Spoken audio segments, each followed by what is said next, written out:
बिस्मिल्लाहिर्रहमानिर्रहीम। अस्सलाम वालेकुम। आज हम बनाएंगे बिल्कुल आसान तरीके से ज़रदा चावल, जो कि बनाना बड़ा ही आसान है। तो सबसे पहले हम चावल को उबाल लेंगे और पानी में ही इसका रंग डाल देंगे। ये सफ़ेद सिरका, 1 चम्मच के करीब सफ़ेद सिरका डालेंगे।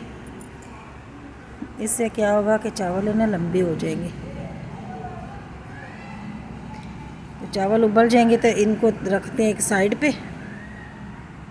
तो दूसरी तरफ देगचे में घी डालेंगे। ये देखें चावल हमारे उबल गए हैं, तो इनको साइड पर रख दिया। ये एक कन्नी जैसे सख्त है, वो ज़्यादा गले नहीं है। तो घी में आप बनाइएगा। तो इसमें डाल देंगे अच्छी क्वालिटी का घी और 1 कप के करीब। तो घी जब मेल्ट हो जाए तो इसमें हम डाल देंगे चीनी। जितने हमारे चावल हैं ना उतनी ही चीनी डालिए। मैं 1 किलो चावल थे तो 1 किलो के किलो से थोड़ी सी बस कम चीनी डाली है। तो 1 छोटा कप पानी डालेंगे। चीनी डाल गई, अब 1 छोटा कप पे ना पानी डाल देंगे, पानी ज़्यादा नहीं डालना। और इसको पकाते रहेंगे जब चीनी हमारी मेल्ट हो जाए सारी, तब तक। बिल्कुल ज़्यादा पकाना नहीं है, बिल्कुल तार जैसी चाशनी इसकी नहीं बनानी।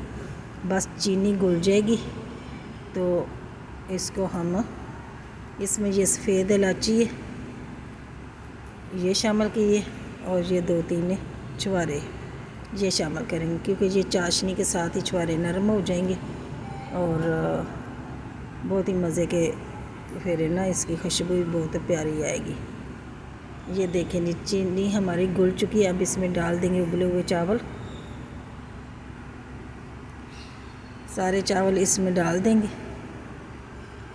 ये बहुत इजी तरीका है, बच्चे भी बना सकते हैं, और जो बिल्कुल नई बेटियां सीख रही हैं वो भी बड़े आराम से आसानी के साथ बना सकती हैं, और ये ख़राब भी नहीं होंगे। इसको करेंगे मिक्स चाशनी में पूरे मिक्स करके। तो फिर आपके पास जो अवेलेबल है ना, कोई भी बादाम पिस्ते वगैरह, ये इसके ऊपर डाल देंगे।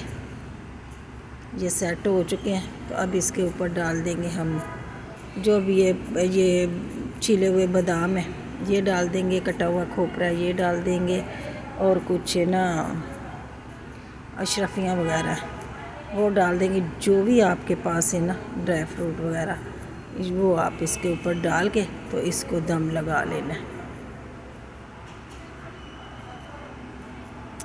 तो 10 मिनट के लिए हम दम देंगे ताकि चावल हमारे गल जाए। ये देखें जी चावल इतने परफेक्ट बने हैं, गले हुए चावल हैं, और एक एक दाना चावलों का अलग है।